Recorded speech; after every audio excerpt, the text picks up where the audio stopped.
Болезненные схватки и беспокойство о будущем все больше Люси, слониха, находилась на втором сроке беременности. И хотя она уже имела опыт материнства, ее нынешняя беременность была значительно более сложной и напряженной. С каждым днем ее живот становился все больше, и ее движения становились более медленными и неуклюжими. Это были тяжелые дни для Люси, которая испытывала немалые трудности с каждым шагом, а ее привычная энергия и независимость куда-то исчезли, уступив место постоянному чувству. Изнеможение. Накалялись в ее теле, как и в ее сознании. Слонихи часто бывают очень устойчивыми и сильными, но Люси было ясно, что эта беременность выбивает ее из колеи. Когда она начинала двигаться по вольеру, персонал парка с беспокойством наблюдал за каждым ее шагом. Внутри ее организма происходили изменения, которые совсем не могли быть игнорированы. И Люси, как бы она этого не хотела, не могла скрыть свои переживания. Слонихи — это не просто такие величественные существа. Они материализованные матери, которые в своем поведении всегда показывают заботу и привязанность к своим детенышам. Однако роды не всегда были для нее легким процессом. А в этот раз, похоже, природа создала для нее самые сложные испытания. Персонал Амбассели, знающий Люси как стойкую и сильную слониху, был настороже.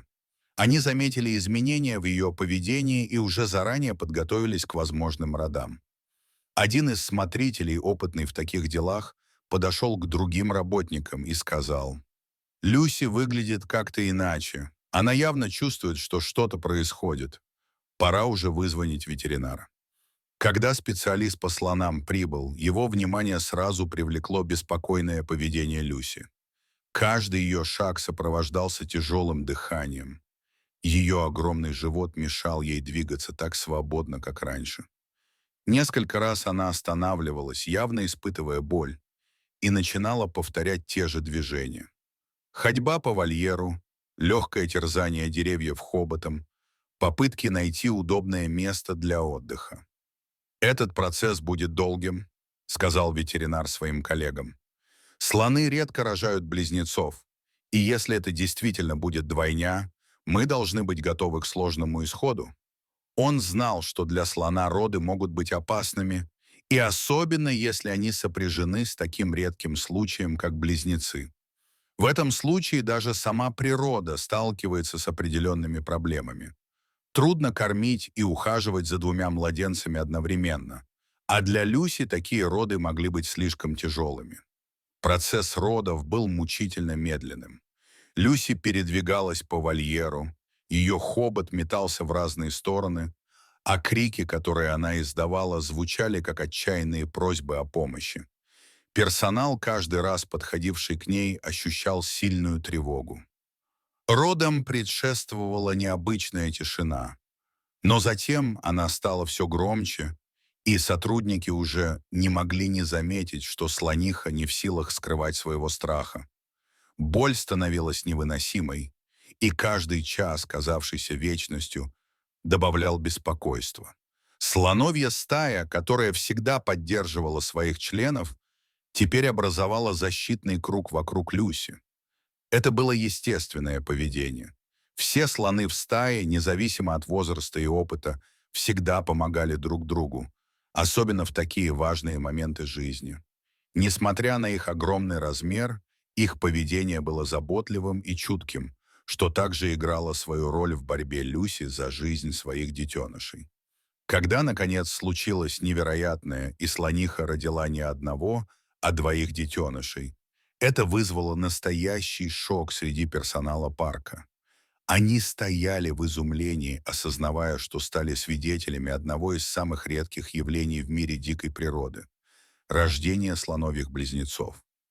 Это был исторический момент, и радость была переполнена не только ими, но и всеми теми, кто работал с Люси в течение всех ее лет пребывания в парке.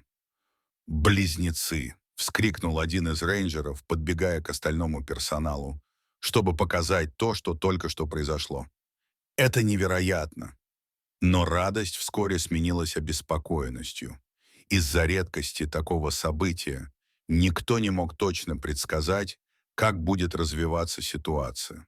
В природе, особенно среди слонов, двоих детенышей растить трудно, и даже если это удастся, обычно один из них будет слабее, чем второй.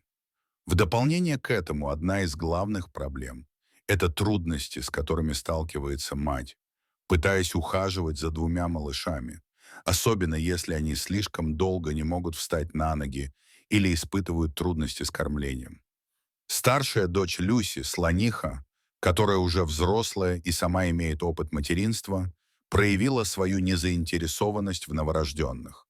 Она не выглядела радостной или спокойной по поводу того, что ее братья появились на свет. Напротив, она топала ногами и выказывала явное недовольство, что, конечно же, вызвало беспокойство у наблюдавших. «Это странно», — отметил один из смотрителей, наблюдая за поведением старшей дочери. «Обычно старшие братья и сестры заботятся о младших, а она просто нападает на них». Хотя для персонала это было несколько необычным, они понимали, что природные инстинкты могут работать по-разному у разных животных, и в этом случае стая должна была позаботиться о малышах и сгладить напряжение. Сначала одна из более опытных самок тихо подошла к старшей дочери. Люси погладила ее хоботом и мягко оттеснила, чтобы успокоить и восстановить порядок в группе. В процессе наблюдения за младшими слонятами возникли признаки того, что один из них мог не пережить эти роды. Второй детеныш, слабо проявляющий активность, казался гораздо более уязвимым. Он лежал на земле, пытаясь встать, но его ноги не слушались, и он снова и снова падал. Люси, несмотря на свою усталость, подходила к нему и, очевидно, пыталась заставить его подняться. Каждый раз, когда она толкала его хоботом, ее выражение лица становилось тревожным. Когда персонал парка увидел, что малыш не может встать, они начали понимать, что ситуация серьезная. Они старались вмешаться, но, как и всегда в таких ситуациях, нужно было дать природе идти своим путем. Но и Люси, и ее стая не могли оставаться безучастными к проблемам нового поколения. Дорогие зрители, подписывайтесь на канал, ставьте лайки, пишите комментарии. До новых встреч!